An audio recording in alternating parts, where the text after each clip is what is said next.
Last year, my mom and I discovered that my dad had been having an affair for more than 4 years. In those 4 years, he missed birthday parties for his kids. He wasn't there when I was in the hospital because of my heart condition, or when my little brother had appendicitis. Apparently, he showed up at his affair partner's kids' birthday parties. He even skipped my 16th birthday for one of her kids' 5th birthday party.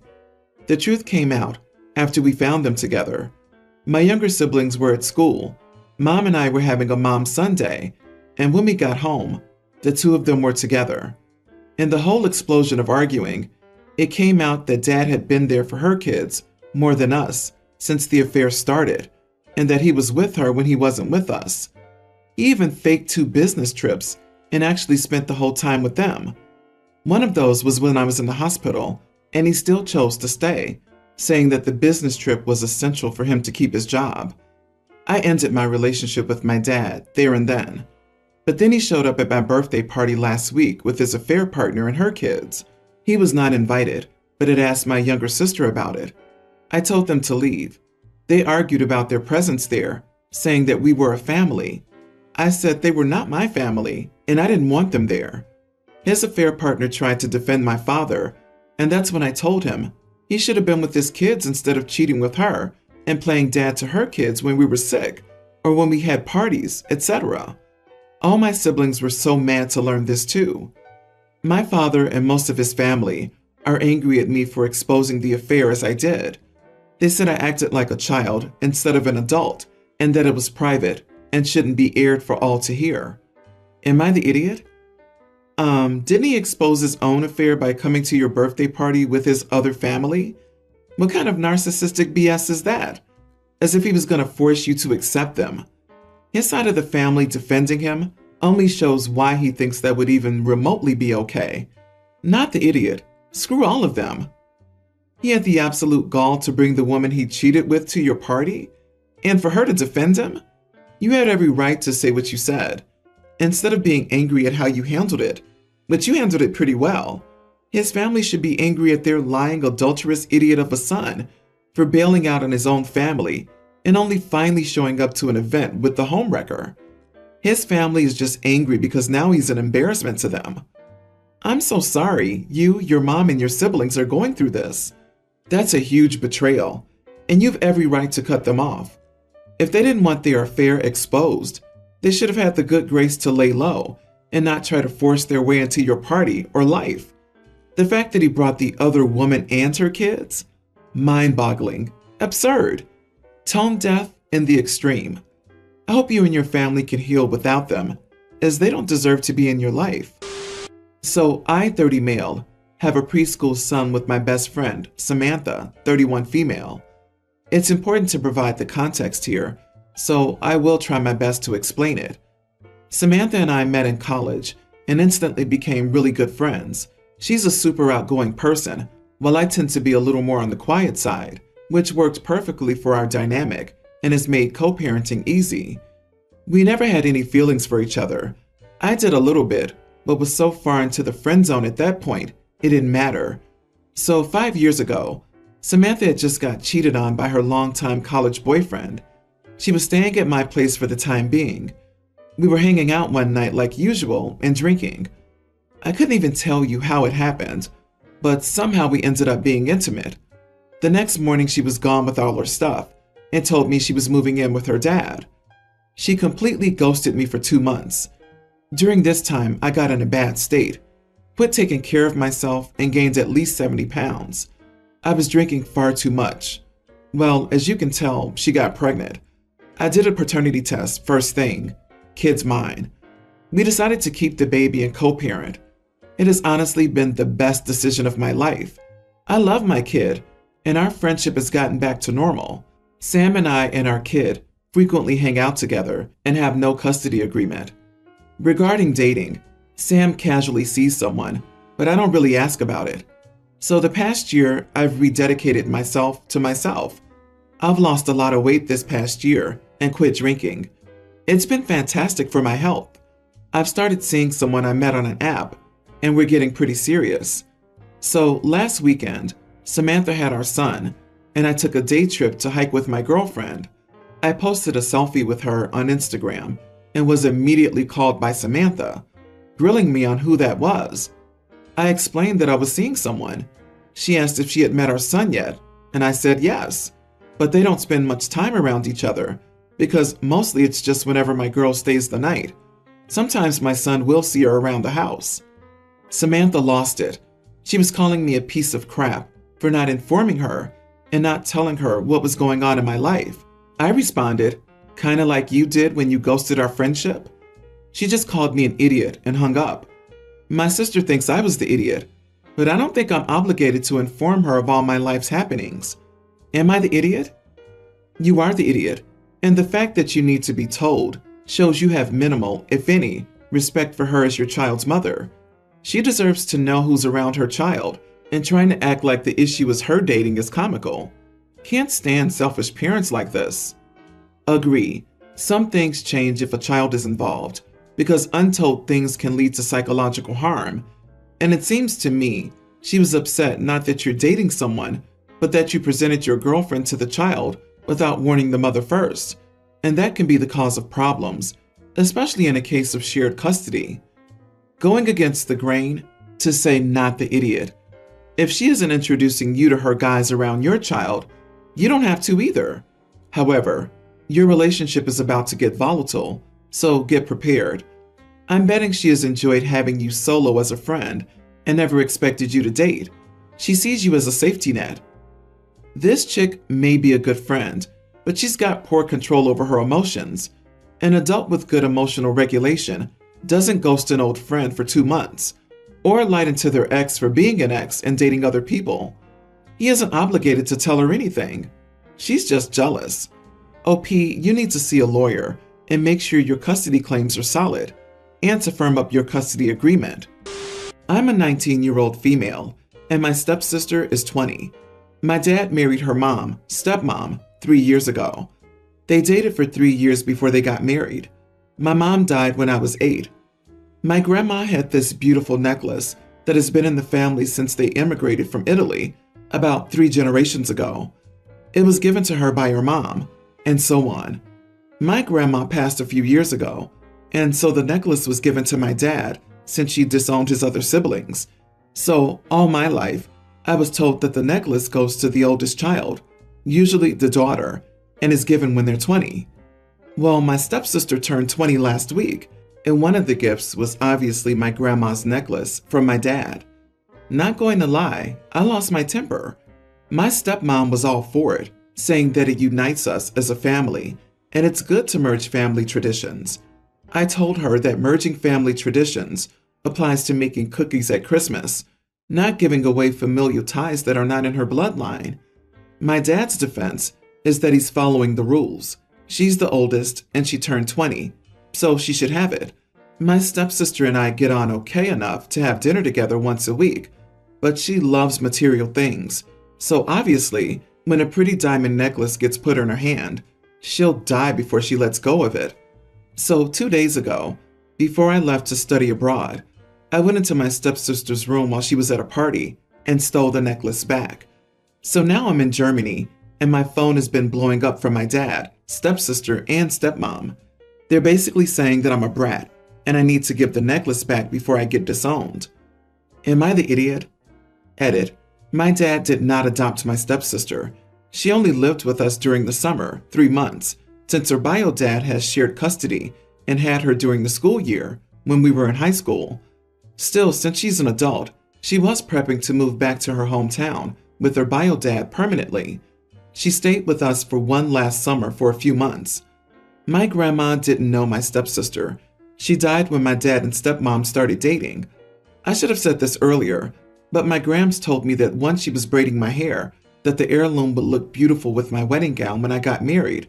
So that's also what motivated me to get it back. Not the idiot. Stepsister isn't your grandma's blood.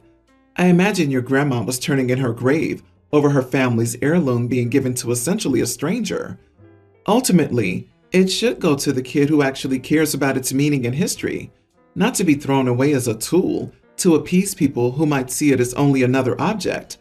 This is how traditions are lost, even when the kids are full blood. A piece of paper saying they're married tied the family together, not that necklace. It should be yours because you care enough to take care of it and can pass it on to your kid, who's just as competent. Your stepsister didn't grow up with you or know your grandma. She may be your dad's daughter, but she wasn't your grandma's grandchild. I wouldn't give it back. You better hide it though. They'll try to steal it back. And if your dad is spiteful, he could disown you, so be prepared to support yourself. I'm more concerned that they'll report it stolen. OP, I'm so sorry that this happened. If the necklace's design isn't too complicated, I would personally take it to a jeweler and ask them to create a cheap version of it, then send the cheap version back to try and keep the piece. My female teen, parents aren't together, so my brother Luke, younger teen, and I go back and forth between houses. My dad is a decent dad for the most part, but he dates all these women and insists she's the one every time. Honestly, when we were kids, Luke and I liked the first couple, but then it got old. He always insists, she's the one, it's different this time. But they're usually gone in a year and a half, max. Dad's been with Amanda for 6 to 8 months, I think. She has a daughter, Peggy, that's a tween. Amanda is French or lived in France, not sure which, but she doesn't really have an accent. She speaks French to Peggy frequently. She wants to know the language. Makes sense. Honestly, when I was a freshman, I wanted to take French instead of Spanish, but my dad insisted Luke and I both take Spanish because we'd use it more. So I had Spanish freshman and sophomore year. Amanda and Peggy do this thing. It irritates me so much. Amanda will randomly start speaking French to Peggy whenever we're all having a conversation at dinner or whatever. It's like she's cutting all of us out of the conversation. We all have to wait for them to finish because my dad ignores us until they're done. One time we were trying to pick a movie to watch. We were all talking about our choices. Then Amanda and Peggy conversed in French, and Amanda told my dad what they wanted to watch, so we watched that. The point is, it's not just them talking amongst themselves, or Amanda telling Peggy to do her homework or something. Luke and I talked to my dad and he said, they're not that bad. We said that they were, and it's annoying. I think Amanda does it because we don't speak French. He said, well, if you want to know what they're saying, learn French. I said, no, I already have my foreign language requirement to graduate. He said it never hurts to learn another, and they're going to be around for a while. Sure, Jan. My dad only speaks English for the record. So, anyway, Luke knows some Spanish. Yesterday at dinner, Amanda and Peggy were doing their BS. When they got done, I looked at Luke and started saying random stuff. Complete gibberish, but he's only a few weeks in Spanish 1. I wanted him to get the hint, and he did. We chat and kinda laugh. My dad asked what we were doing. I said, oh, I'm just speaking Spanish to my brother, so he'll remember it. When my dad was driving us home, he lectured us, me, and said that I was making fun of Amanda, which was rude, that she's genuinely helping Peggy remember French, and we mocked her. I said, I don't care that she speaks French, but she doesn't have to do it mid-conversation with us. If she doesn't want it done to her, she shouldn't do it. He said I was being immature, and he expected me to apologize to them. She does this constantly, and Dad just thinks we're supposed to sit and wait for them. Am I the idiot? Not the idiot. In a group setting, it's common decency to include everyone in the conversation and not have side conversations in another language that everyone else at the table doesn't understand. If they want to practice their French, they can do it when you're not there. It's rude to talk in front of you knowing you don't understand. And your dad is the idiot for not standing up to his newest woman and telling her that she can't talk French when sharing a meal with you and your brother. Oh, he knows he's the idiot. He just cares about getting his current intimacy in before the next one comes along. My brother and I speak English and Greek, and we only switched to Greek at the dinner table when we wanted to make fun of something because we knew that the others didn't understand a word. I will bet my last $10 they were talking crap about you all in French. You can speak Spanish if you want. It shouldn't be a problem because they speak French. It's good to pay it back, the same treatment y'all are getting from them. Screw them. Keep speaking Spanish till they feel that they're being left out. This is the politest and least confrontational way you could have made your point. My female 35, daughter Natty, pre-tween, started a new school. We moved from one coast to another and had some adjusting to do. When she started school, her teacher gave us a list of supplies she needed, like 24 packs of crayons, 300 pencils, etc. I don't remember exact numbers, these are examples, but it was quite a lot. I got everything from the list. The school is located in an excellent district, and most parents are well off, as far as I know. Most parents have bought everything on the list, so you'd think that it was done and dusted, but no. We're a month in, and Natty just brought home a new list, which lists the same supplies in large quantities. I thought it might have been a mistake, and messaged other mothers in our group chat, and they were as surprised as I was. However, the list was confirmed by an email from the teacher, asking us to bring the supplies in as soon as possible, and that the list will be supplied to us every 4 to 6 weeks.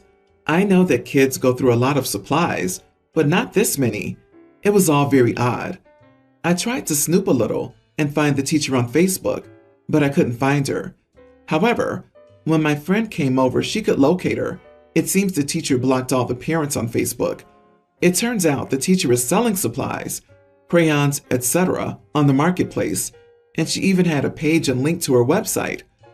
To say that I was shocked would be an understatement. She's asking the parents to buy extra supplies, and then she resells it. What other reason does she have to require over 400 packs of crayons every 4 to 6 weeks? As I said, most parents supplied everything on the supply list. I've kept it to myself because I'm unsure of what to do, but I am considering reporting the teacher to the school so that they can properly investigate. I thought it was the right thing to do, but my sister-in-law is a teacher, and she told me I'd be the idiot if I were to do that because kids go through a lot of supplies, and there's no way the teacher resells them. It's probably a coincidence, but I don't know. It doesn't sit right with me. I haven't told the other parents about my suspicions because I don't want to start a witch hunt before the school can investigate. But would I be the idiot for reporting her?